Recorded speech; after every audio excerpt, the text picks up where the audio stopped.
I talk to CEOs who are considering a transformation, I always come back to 5 prerequisites that I think need to be in place for any organisation that's about to embark on a transformation. The first of those is to have a CEO who's completely committed to the transformation and sees the transformation as a top priority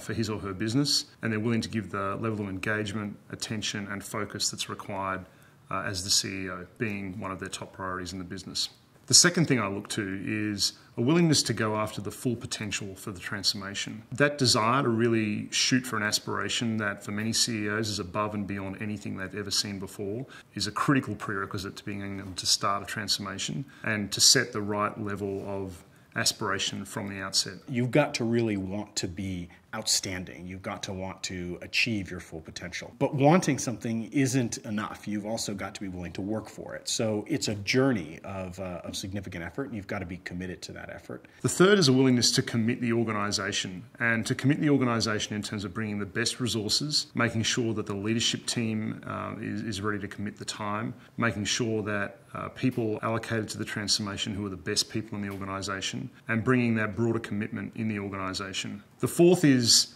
a willingness to follow a transformation approach and a recipe, as we call it, which is really a way of transforming that doesn't just include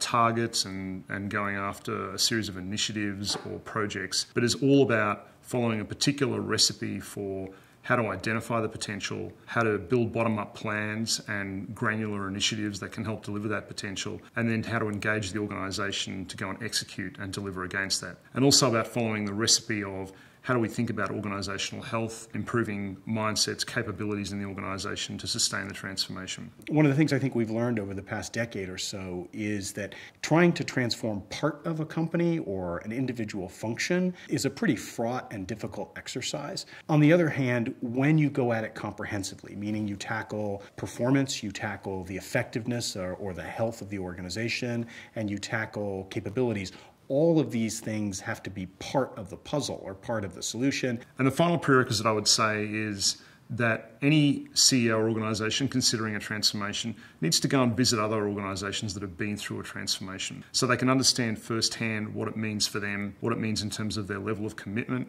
what it means in terms of the resource allocation that will be required, and how the journey will actually feel.